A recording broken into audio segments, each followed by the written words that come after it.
Apocalipse capítulo 11. Abriu-se então o santuário de Deus que se acha no céu, e foi vista a arca da aliança no seu santuário, e sobrevieram relâmpagos, trovões, terremoto e grande saraivada. Versículo 19.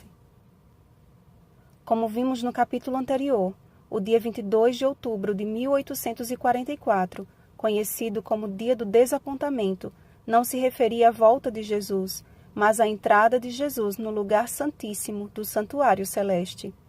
A visão que se segue ainda antecede o toque da última trombeta, e João contemplou exatamente o santuário de Deus, não o santuário terrestre, até porque ele havia sido destruído quando Jerusalém foi invadida pelo exército romano em 70 d.C.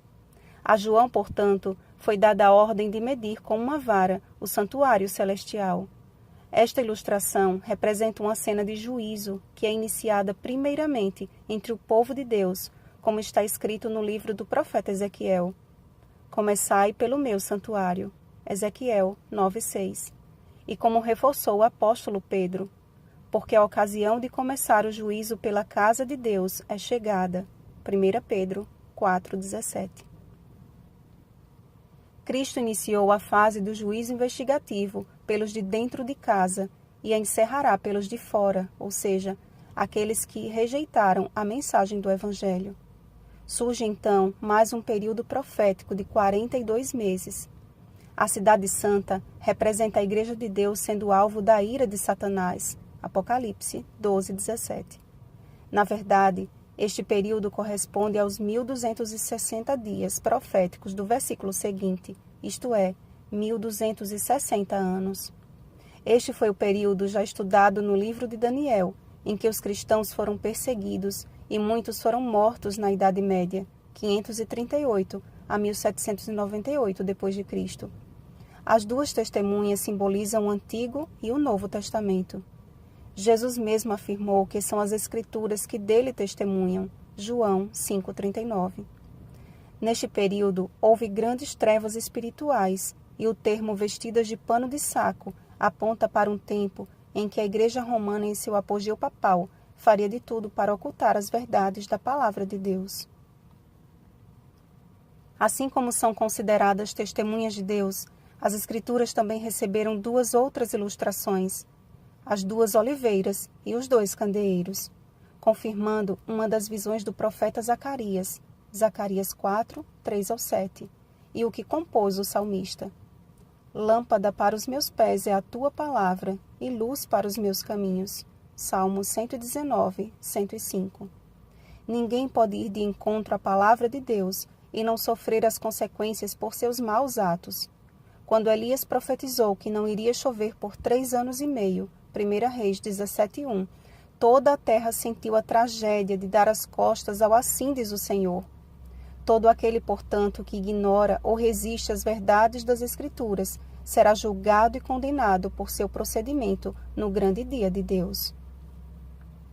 Surge então outro período profético em que a palavra de Deus seria lançada por terra, 3 dias e meio, ou seja, 3 anos e meio. Este foi o tempo em que a França subjugou as verdades sagradas na terrível Revolução Francesa, de 26 de novembro de 1793 a 17 de junho de 1797. Dentre as atrocidades cometidas, a história revela com exatidão cada detalhe desta profecia. Primeiro, os cadáveres das duas testemunhas. Bíblias foram queimadas em praça pública. Segundo, grande cidade que espiritualmente se chama Sodoma e Egito. A França tornou-se como Sodoma em imoralidade, Gênesis 19:5, e como o Egito negou a existência de Deus, Êxodo 5:2. Terceiro, os que habitam sobre a terra se alegram por causa deles, realizarão festas.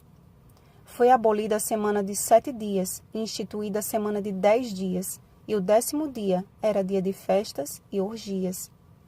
Quarto, os 2 profetas, Antigo e Novo Testamento, foram substituídos pela deusa da razão e proibidos os cultos religiosos. Porém, as consequências de tamanha apostasia foram terríveis, e após instalar-se verdadeiro caos na França, os governantes tiveram de reconhecer a importância da religião para o bom andamento da nação, restabelecendo a liberdade de culto e os 7 dias semanais. A Bíblia novamente ganhou força e foram estabelecidas as primeiras sociedades bíblicas, espalhando as verdades de Deus pelo mundo afora. Passado o segundo ai, chegamos ao toque da 7ª e última trombeta, e as grandes vozes vindas do céu declaram a vitória final de Cristo e a destruição daqueles que destroem a terra. De onde sairá esta ordem? A Bíblia é bem clara, confirmando a profecia de Daniel, de que lá do lugar santíssimo do santuário de Deus, que se acha no céu, onde fica a arca da aliança, Jesus voltará com poder e muita glória. Mateus 24:30. A Bíblia que foi perseguida na Idade Média e pisada na Revolução Francesa é a mesma que sobreviveu pelo poder de Deus para nos revelar hoje que a promessa do retorno de Cristo é real e está prestes a acontecer. É tempo de estarmos prontos para contemplarmos o nosso Senhor e Salvador em toda a sua glória, porquanto muito em breve será declarado. O reino do mundo se tornou de nosso Senhor e do seu Cristo, e ele reinará pelos séculos dos séculos. Amém. Bom dia, exército do Deus Altíssimo. Rosana Garcia Barros.